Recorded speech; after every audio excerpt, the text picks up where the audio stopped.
Welcome to the talkSPORT Darts YouTube channel. My name is Harry Durham, and in the studio today we have the world number 61, Connor Scutt. I've got to say, one of my favourite players that I've seen over the last couple of years. I'm not saying that. Oh, you're going to say that to everyone, Harry? No, I'm not. Not only are you a terrific darts player, you're an unbelievably nice guy as well. Con, mate, we're only in January.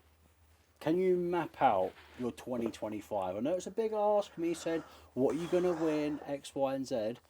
But what have you got your eyes on, and what will Connor Scutt be taking home this calendar year? What will I be taking home? Yes. Not a Scooby on that. But my goals for the year mainly is to qualify for the World Match Play. Because if you the race tables, I'm not too far out at the minute, because obviously I've got last year's money that stays on. My goals for the year is to make the World Match Play. So I've never been there before, and it's such an iconic tournament. I really, really want to get into that one. What's the feeling like? Obviously, you've played at what, 2 World Championships. 3 if you include Lakeside. Lakeside as well, of course. Gone out to Gezi and Damon. But I've always wondered, because obviously I go as a punter, I go for work as well. When you step out and you go in for that, it's almost like ring walk, like your walk on. It's like so WWE, it's unbelievable. What's going through your mind at that point? Nothing. I can't select a single thought that goes through my mind in those moments. It's like Ali Pali completely changes me. Like seeing me here, like I'm quite like quiet and stuff like that. When I get up there, completely different. I'm bouncing around the stage, waving to everybody in the crowd and that sort of stuff. Absolutely not. I think like this year I was going like that to the crowd if I hit a 180 and things like. But I'm a completely different person up there. It just changes me. Like, is it just something about the chemistry in that place? It's everyone obviously so on the jolly. exciting. It's Christmas time. It's festive. Everyone else you probably just like, oh, can you sleep the night before or not? Yeah, that's fine. On the day I get nervous, or if I watch the dart. If I'm not on like the first session, if I watch the darts the day before and I start feeling it, because everyone else on the TV is excited, that makes me excited. Yeah. When you get there, everyone's excited. It's just like a build. It's such like a magical atmosphere, that place, isn't it? It's amazing. If you could, and then people say this so many times, if you could put that atmosphere in a bottle, keep the smell out of it, keep the smell out of it, you would be a millionaire. Because you think about football, you think about, I don't know, the Americans probably say baseball, NFL, whatever. I don't think, sporting wise, and I know it's like the acoustics are phenomenal in there, I don't think you get a better atmosphere in a sport in the world. You don't get as good an atmosphere in any other sport as a competitor unless it's a one-on-one. Person versus person is better than teams for atmospheres, definitely, especially for the person competing, because it feels like they're all with you or they're all against you. There's no like teams and stuff like that, because teams, it just gets washed. You're not Connor, you're Crystal Palace. Do you know what I mean? Does that make sense? Well, it's almost like that tribalism, isn't there? Exactly, like, yeah. But when it's all for you, it's very, very different to if it's spread out over a team. Like that team can be made up out of anyone, but that tribalism will carry over and they'll support that team no matter what. But if it's just you, they're supporting just you, and that atmosphere that room creates is just unreal. If you win a TV title like this year, how will your life change, not only in the sport, but just in reality as well? Because get a house. Yeah, that's the thing. That's like a house with a little garden for the dog. Sounds so weird, doesn't it? But like that's like the goal. It's like a little house somewhere, garden for the dog, like just settled, set up. Like that's what I want. That's always been my goal in darts as well. My goal was never to like, I want to be a world champion. I want to be a world #1. I've never had that like grr in me, unless I am like in the midst of competing. I get a bit like that, but not like. As we're sitting here now, if me and you was play a game of ping pong or a game of pool, like win or lose, I wouldn't really mind that much. But it's always just, I've always just wanted to be able to make a living out of darts. That's just what I've always wanted to do. And the fact I can do that now is brilliant. So do you reckon your mantra is, if you were to say to Connor Scutt, what's the most motivational thing, or what sums up Connor Scutt, is it the taking part that counts? No, KISS. KISS. KISS. Keep it simple, stupid. That's what sums me up. I try and keep things as simple as I can, because the more you complicate it, the more difficult things get. So KISS. Obviously, you're such a humble bloke, like I said at the top and stuff like that, and you're like happy to be involved and whatnot.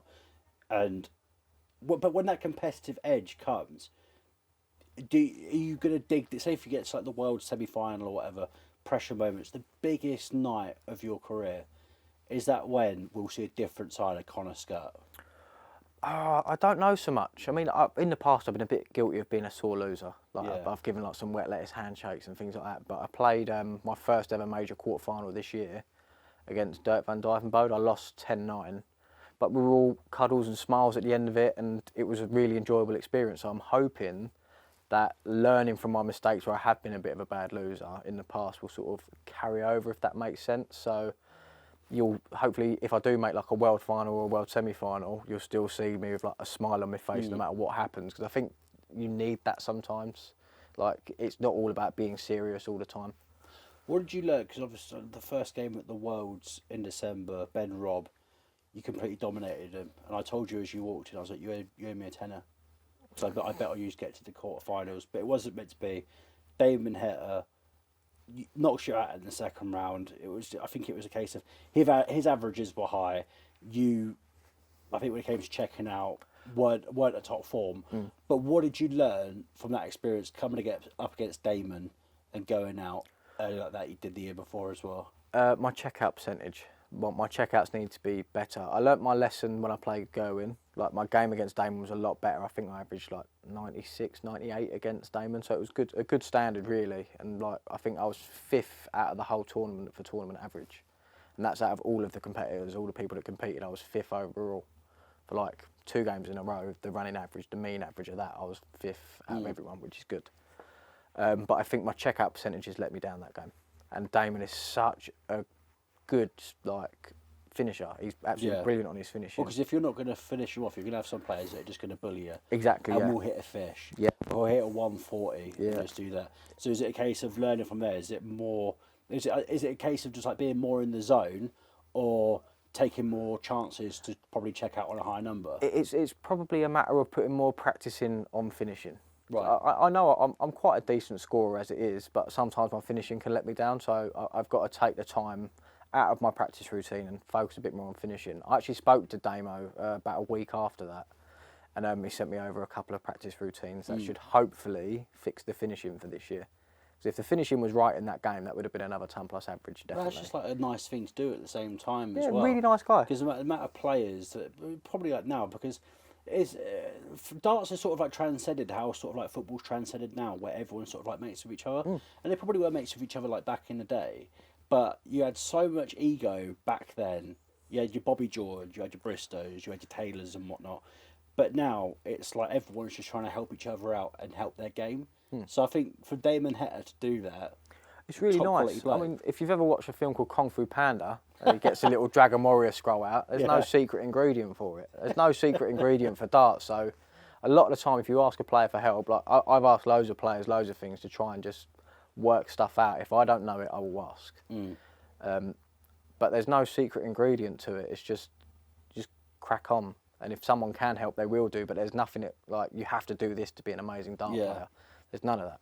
Premier League starting at the beginning of February, first night in Belfast.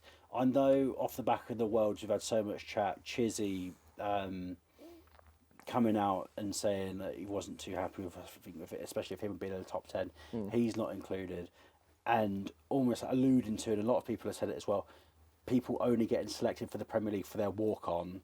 When you think of like an Aspinall who didn't have the greatest 2024, yes, got to the latter rounds of the Worlds, but do you sort of agree with Chizzy, or is someone like Aspinall, and I know Aspinall's rubbished it all, say he doesn't care, he doesn't give a damn, whatever, but where do you stand on that? Is it the entertainment factor overtaking the skill factor? I don't know about that, because before Nathan had all his injuries and things, he won the World Match Play at the back end of that year, then suffered an injury. So I think that you've almost got to go, write that year off, for an example, because he was playing very well in the Premier League last year, and just sort of go, okay, he's fully fit now, let's see what he can do and give him another crack at the Premier League, which I think is pretty fair. I mean, if everyone carries on what they're doing, then the Premier League's going to be so difficult to pick. It always is difficult to pick at the minute. I do think they need to maybe extend the field a little bit. Well, that's what I was going to come in and say. 'Cause Maybe include the top 10 of the world or top 16 of the world, because people will still buy tickets and go and watch, and then they'll get to learn more about the other players that are on tour, which I think would be really cool. Well, that's funny that you should say that, because I had a look at your Twitter last night just to see what you're saying about everything, if you had any comments off the back of the Worlds, Bahrain, the Premier League, and Josh Pearson, who's like that darts fan account, he's brilliant. He's top of the range. Always tweeting. He always tweeted, Darts Anonymous as well. But you tweeted something that he said, Josh Pearson that is, back in December, which I thought was really interesting. Josh said, darts is absolutely massive. There's no reason why they can't have a second division of Premier League darts. Get the players in that won't quite make the cut, but play it on a Tuesday night, will sell out every single week. I think he hit the nail on the head. I think so. And do you think that is like the perfect thing to happen if you had like a promotion and relegation? What a way that would be to teach up and coming players the ropes. Yeah. Playing on TV once a week, every week for a few months. What a great way to get a player media trained, acting properly in front of cameras and all that sort of stuff, and selling tickets at the same time.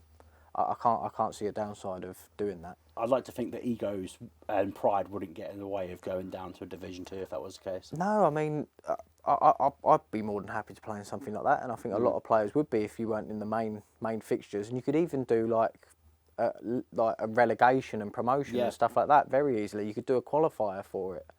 Like, imagine like a Premier League qualifier. Whoever gets through the qualifier could be like ranked number 127 in the world, but he won that qualifier and is now a Premier League player. Imagine the story. It'd be ridiculous. Mate, thank you so much for coming in today. Thank you very much Appreciate for having it me. massively. Cheers, Top mate. man. Good luck for 2025. Thank you.